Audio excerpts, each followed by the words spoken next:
hero or villain? For over 2 decades, this single question has dominated the Harry Potter fandom. It has sparked furious debates, ended friendships, and inspired thousands of hours of analysis. No character in modern literature has proven to be as divisive, as controversial, and as utterly compelling as Severus Snape.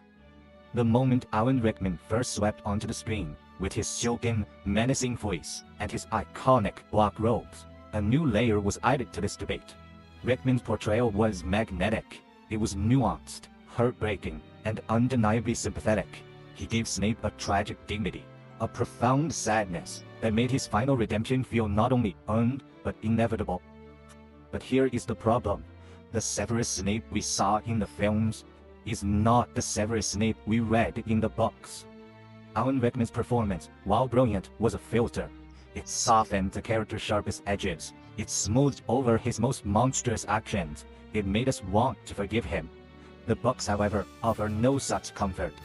Today, we are stripping away the filter of the films. We are setting aside Alan Rickman's captivating performance and returning to the source. We are diving deep into the ink and parchment to find the real Severus Snape. A man far darker, far more cruel, and far more tragically human than the movies ever dared to show. This is not the story of the movie hero. This is the ultimate unfiltered book analysis of Severus Snape. And the truth is complicated. To understand the man, we must first understand the child. And Severus Snape's childhood was, in a word, poisoned. His story begins not at Hogwarts, but in a place devoid of any magic at all, a grim, derelict street called Spinner's End. This is a detail the films completely ignored, but it is the key to everything. Spinner's End is described as a place of broken streetlamps, boarded up windows, and a filthy river. It is the very picture of industrial decay and human misery. This is where Snape grew up. His home life was no better. His father, Tobias Snape, was a muggle who, we are led to believe, was at best neglectful and at worst openly abusive. His mother, Eileen Prince, was a witch, a pure blood from a once proud family, who was now a thin, sour woman, broken by her choices and her marriage. The books paint a grim picture of a house filled with shouting, resentment, and the constant, simmering threat of violence. This is the environment that shaped Severus Snape. He grew up poor, unloved, and desperate. He was a boy trapped between two worlds, the mundane, abusive world of his father, and the magical, secret world of his mother. He learned to be quiet. He learned to be observant, and he learned to hate. He hated his father, he hated his poverty, and, in many ways, he hated himself. This is why when he first sees Lily Evans, it is more than just a childhood crush, it is a lifeline. In the films, their first meeting is almost magical. In the books, it's awkward and revealing. Snape is hiding in the bushes, watching her. He recognizes her as magical, and when he finally approaches her, his first words are not of friendship, but of information. He tells her she's a witch. He sounds, as Lily's sister Petunia later recalls, eager. But the books add another, darker layer that the films omitted. Even at this young age, Severus is already dabbling in what will become his life's obsession. In The Prince's Tale, we see Lily confronting him about his new friends at school, boys like Avery and Mortimer. She is disturbed by a joke they played on another student, an act of dark magic. Snape's defense? It was just a laugh. He is already on this path. He arrives at Hogwarts already knowing more curses than most 7th years. He is not a blank slate corrupted by James Potter. He is a boy from a broken home filled with resentment who sees magic not as a gift of wonder, but as a weapon, a tool for power, a way to finally make the world pay attention. And that, right there, is the seed of a future Death Eater. The moment Severus Snape put on the sorting hat, his fate was sealed in more ways than one. He was sorted into Slytherin, a house that, in his eyes, represented ambition and power, everything he craved. And almost immediately, he began a rivalry that would come to define his entire life. His war with James Potter and the Marauders. Now, let's be absolutely clear. The films, particularly The Order of the Phoenix, show us a glimpse of this. We see Snape's worst memory. We see James Potter, arrogant and cruel, tormenting Snape. In the film, it's a moment of anger. In the book, it is the story's climax. This is not just a slip of the tongue. This is Snape, in a moment of pain and humiliation, embracing the very ideology of his Death Eater friends. He is choosing his new pure-blood allies over his oldest and only friend. He has been hanging around with people who use this word. He has been, as Louis points out, too busy with his precious Death Eater friends. He has chosen ambition, he has chosen the dark arts, and in that one vile word, he seals his own fate. He loses the only good thing he has ever had. It is not James Potter who pushes Snape to the dark side. Snape was already there. He just chose to blame James for all his own worst choices. So, Severus Snape makes his choice. He becomes a Death Eater. He gets the Dark Mark. He is now a loyal servant to Lord Voldemort, a wizard who promises him power, respect, and a place in a new, purified world. And then comes the prophecy. This is Snape's greatest crime, a moment the films treat with surprising speed. In the books, it is devastating. Snape, trying to curry favor with his new master, overhears the prophecy being made to Dumbledore by Sybil Trelawney. He hears the part about a boy born as the 7th month dies, to parents who had thrice defied the Dark Lord. He doesn't hear the full thing. He hears just enough. And he runs. He runs straight to Voldemort, eager to deliver this priceless piece of information. It is only when Voldemort interprets this prophecy as referring to Lily Evans' son that Snape realizes the horrifying, agonizing scope of what he has done. He has just painted a target on the back of the only person he has ever loved. This is what sends him to Dumbledore. Not a crisis of conscience, not a sudden realization that he's on the wrong side of history. It is pure, selfish panic. The scene in the book is one of the most chilling in the entire series. Snape, desperate, goes to Dumbledore. He offers to be a spy, to do anything, if Dumbledore will just protect her. Dumbledore, in a rare moment of cold fury, is disgusted. And what of her husband and child, he asks? Snape's reply, they do not matter. He would have happily, gladly let Voldemort murder James and their infant son, Harry, if it meant he could have Lily. Dumbledore is appalled. He agrees to help, but only if Snape protects them all. When his protection fails, when Lily is murdered, Snape is not just heartbroken. He is broken. He has lost his entire reason for living. And so, he offers his life, his very soul, to Albus Dumbledore. He will be his spy. He will be his weapon. He will do his penance. Not for the good of the wizarding world. Not because he suddenly believes in Muggle-born rights. He does it purely for revenge. Revenge on the man who took Lily from him. And this is where the other Snape is born. The bitter, cruel, and deeply unfair Professor Snape. The films, again, soften this. Alan Rickman's Snape is sarcastic, he's mean, he's a strict teacher. The book version of Professor Snape is not just strict, he is a monster. He is a relentless, systematic bully. He doesn't just dislike Harry, he actively tries to get him expelled. He projects every ounce of his hatred for James Potter onto an 11-year-old boy. He calls Harry arrogant and lazy, when Harry is anything but. He is blinded by a 20-year-old grudge. But his cruelty is not reserved for Harry. Look at Hermione Granger.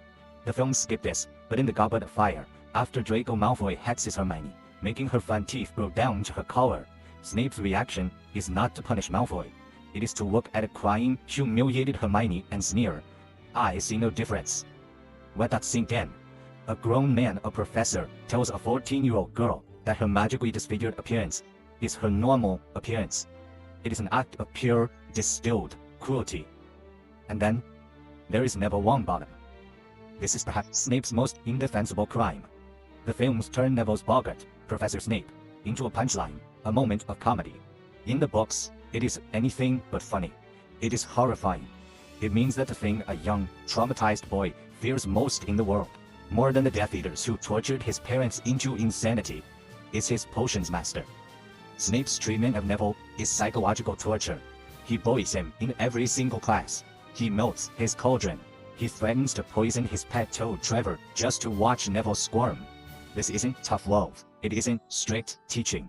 It is the methodical, daily abuse of a child, perpetrated by a man in a position of absolute power. This is the hero we are told to admire. Yes, Snape does protect Harry. He referees the Quidditch match to counter Quirrell. He gives Harry the information about Gillyweed, though in the books, Dobby does. He sends the Patronus. He plays his part. But the books force us to ask a deeply uncomfortable question. Do these actions, done for the sake of a long-dead obsession, excuse the daily malicious cruelty he inflicted on living, breathing children. The films allow us to say yes. The books make that forgiveness almost impossible. We now arrive at the moment that defines the entire debate, the prince's tale. This is the chapter where all is revealed. As Snape lies dying, his neck gushing blood, he gives Harry the memories that would change everything. And in the pensive, Harry and the reader finally understand. We see Snape's lonely childhood. We see his friendship with Lily. We see his humiliation. We see his bargain with Dumbledore. And we see the scene that has become iconic. Dumbledore, shocked to see that Snape's Patronus is a doe, the same as Lily's, asks him, after all this time? Snape's reply is a single word: always. This moment is the entire foundation of Snape's defense. It's presented as the ultimate proof of his love, a love so powerful, so pure, that it lasted his entire life. It is romantic, it is tragic, it is beautiful. And it is, when you look closer, a lie. Or rather, it is a half-truth. What Snape felt for Lily was not, in any healthy or mature sense, love. It was an obsession. Love is selfless. Love respects the other person's choices. Love wants what is best for them. Snape's love was, from beginning to end, entirely selfish. As a child, he saw her as his escape, his prize, the one magical person in his bleak world. As a teenager, he was possessive. He hated James Potter, not just because James bullied him, but because James impressed Lily, and eventually won her heart. He couldn't stand that she chose someone else, someone he deemed inferior to himself. As a Death Eater, he was willing to let her husband and infant son be slaughtered, as long as he could have her. He didn't care about her happiness, he didn't care about her family. He cared about possessing her. And after her death, his love became effects arrested development. He never moved on. He never grew. He clung to the memory of a 9-year-old girl and a 17-year-old boy's obsession. His love didn't mature with him. It was a ghost that haunted him, and which he in turn used to haunt others. His Patronus the Silver Doe is not a symbol of his love for Lily. It is a symbol of his loss. It is a permanent, magical monument to his own guilt and his own arrested grief. Always is not a declaration of love. It is a life sentence. This is the tragedy of Severus Snape. His love was real, yes, but it was a stunted, selfish, and ultimately corrosive love. It was the love of a boy who never learned how to be a man. And it was this obsession, not a noble sense of a monk, that fueled his every heroic act. He was loyal, in the end, not to Dumbledore, not to the Order of the Phoenix, and certainly not to Harry. He was loyal to the ghost of a girl he had driven away. So, we return to the question, hero or villain? The evidence is laid bare. Let's look at the case for villain. The charges are extensive. He was a willing and eager recruit for a genocidal, racist organization. He was a bully, using his position of power to mentally and emotionally abuse children. He was cruel to Neville, to Hermione, and most of all, to Harry. He was petty, vindictive, and consumed by a 20-year-old grudge. He was motivated by selfish obsession and a desire for revenge, not by a moral compass. He never, not once, apologized to Harry. He never showed remorse for his cruelty. He was, until his dying breath, a deeply unpleasant and bitter man. The case for villain is strong. Now let's look at the case for hero. Despite all of this, his actions were instrumental in Voldemort's defeat. He was the most valuable spy the Order of the Phoenix ever had. He spent nearly 2 decades in the constant, terrifying presence of the most dangerous legilimens in the world, playing a part that required unimaginable courage and mental fortitude. He endured torture. He endured isolation. He killed Albus Dumbledore, an act that shattered his own soul, because he was ordered to. He guided Harry, at great personal risk, to the Sword of Gryffindor, and in his final moments, he gave Harry the single most important weapon, the truth. Without Severus Snape, Lord Voldemort would have won. Period. He made the ultimate sacrifice. He died for the cause. The case for hero is also undeniable. So, what is the answer?